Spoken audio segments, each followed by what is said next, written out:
Sha-la-la-la-la-la-la-la-la-la. Woo! Shop time. The most exciting times of our weeks when we're headed to the shop.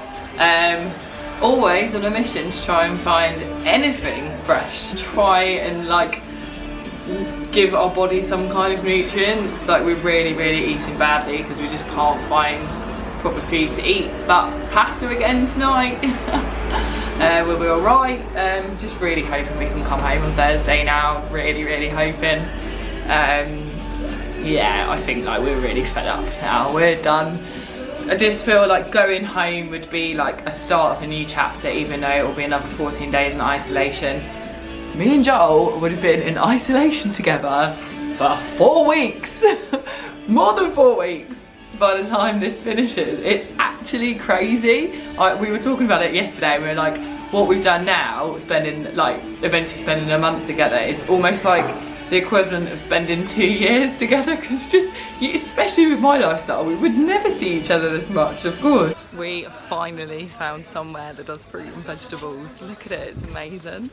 That was probably our most successful shopping trip yet. We got some chocolate, a pepper, which is amazing, and very bad potato, 1 clove of garlic, a better looking potato, and a courgette. So we actually managed to get some fresh vegetables. Cardboard cheese. Awesome. I promise never ever to take any nice fruit and vegetables for granted ever again. An issue with the booking system, do you know about that? Okay. Wait for an email and maybe a phone call on this number, and then we'll go from there. Is that right? Is it still going home? But this flight is definitely happening, so should we start getting packed and things like that? Yeah, of course. No, I'm not accepting any promises, but there's a good chance it's going to happen, so we should at least get ready. And what about the pick-up from Aqaba? Okay, so just wait for a phone call or an email, but it may not come today, it may come tomorrow. She's been told not to promise anybody a flight, so every time I ask her a question, she was like, oh, I don't know, and I was like, so we'll be leaving tomorrow, won't it? And she was like, well, I don't know that. That's like, what you do. So why did she call? Just to tell us a technical issue. A technical issue? Yeah. So what did she say about that? That Qatar Airways will get in contact with us. So Right. either via email or... How do they know our email address? Huh? They must have passed them on to them or something. Yeah. Okay. I also want to say a massive thank you so much to everyone that has been ordering from Girls at Scuba and A Waste Free World. I literally see all of the orders personally, so I see all of your names, and I see so many names that I recognise.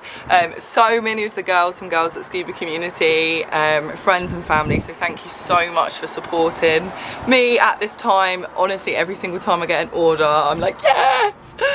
Of course, it's hard times for everyone at the moment. And I'm grateful. I even have like one stream of income that I can get at this time. Unfortunately, the self-employed thing that came out for the UK to try and help self-employed just does not apply to me, or does not help me, because I've only been, Girls at Scuba's only been like a registered business for 2 years, but in our 3rd year now. But the last 2 years of accounts, we didn't make any money. We haven't been a profitable business since it started, so I won't be eligible for any help. And then A Waste Free World started in May 2009, and they're only helping people that have had businesses before April 2019. So well done to the UK government for helping self-employed. However, I feel like there's probably quite a few people in my situation who will get zero help at all. So that just means even more to me how much you guys are helping me and ordering, and I really hope that you're loving all of your plastic-free products and your Girls at Scuba products all over the world. So thank you. Okay, Manchester. Yes, please. I have seats, okay. Departure flight. Alright, so we're going home. The best thing about all of that was, because Joel's parents confirmed that they could pick us up in Manchester, the price difference between Manchester and Heathrow was how much? 560 dinar per person. 560 dinar per person.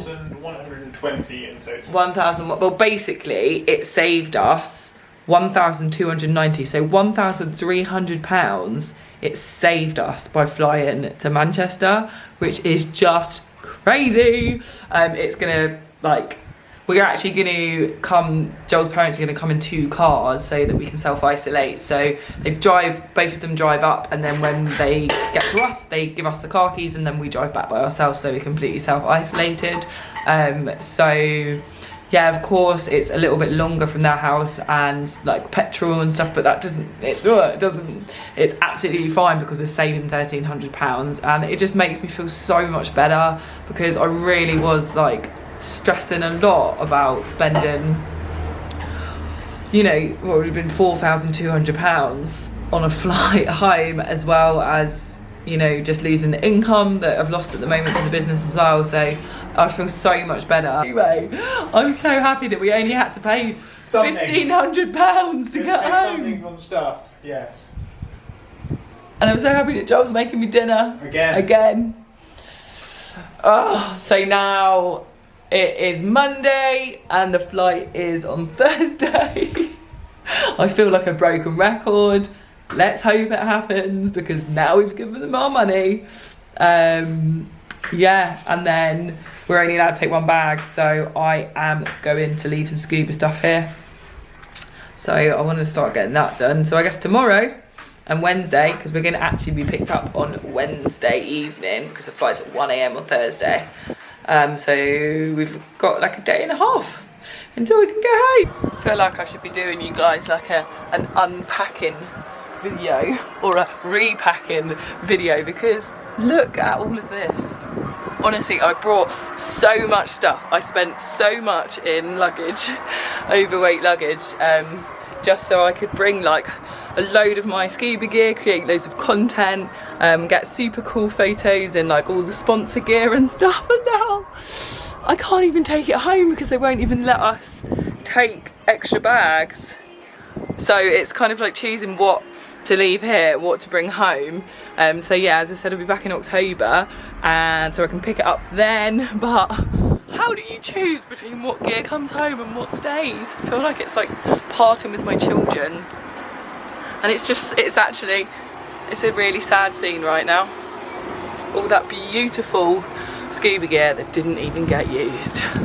Girls That Scuba members, honestly, if you are in Aqaba before I am in October, please let me know, and I will send some amazing gear for you to wear for your dives, because it's so sad that all this lovely gear that has never ever been worn is just going to be sitting in Aqaba for me until October.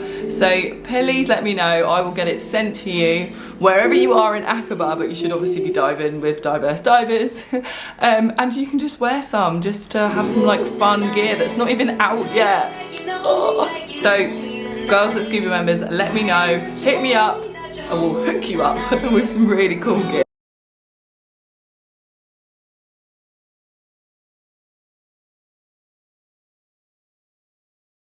It is now Tuesday. Last night we booked our flights. We paid for them and booked them, which is something that we hadn't done before. Each time they were kind of cancelling or postponing, we hadn't actually paid. So that's good, because it's not like we were losing money or we'd paid and not got it back. So this time we've paid for it.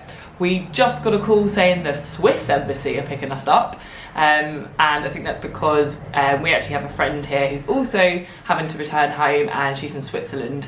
So I guess all the embassies are working together to pick up people from like where they are in Jordan. So they haven't told us a time, but just told us to kind of be ready tomorrow. So yeah, it looks like we're coming home, and I can't help but get myself like really excited to just come home.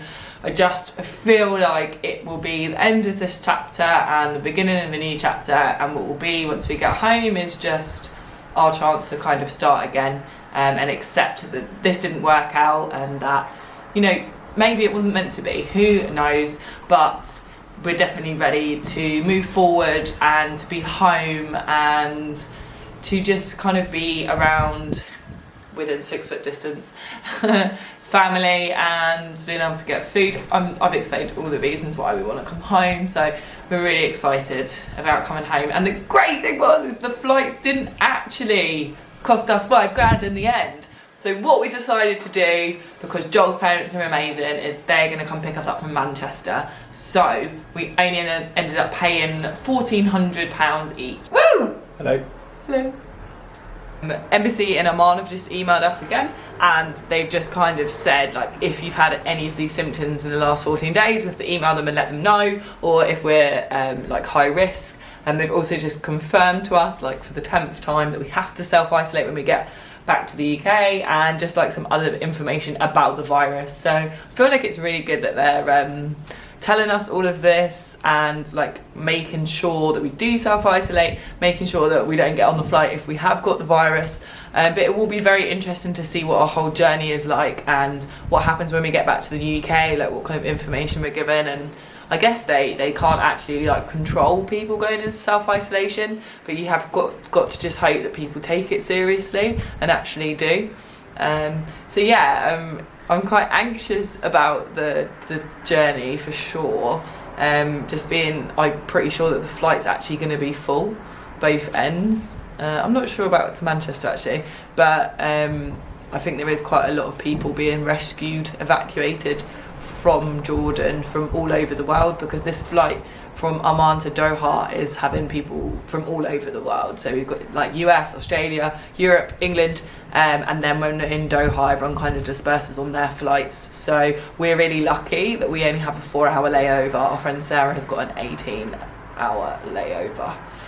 But we have got our girls at Scuba buffs ready to kind of like cover our mouths and noses so we're not touching our faces, and hopefully we'll be okay.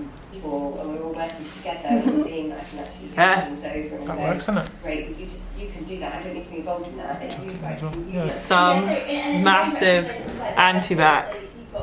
I know it's plastic, but we're going through a pandemic, and we're about to go into 2 different airports and probably 20 hours of travelling, so we're going to need it. The air raid sirens. This might be the last time, at least here in Aqaba, that we will hear these air raid sirens. This might just be no longer our new normal. Do you know what makes packing less stressful? What? Doing it. Oh. We have spent how many days in lockdown together, and we still got 2 more weeks to go. Do you think we'll make it? Will this be the end of us? Of course not, I'm joking. We'll just see.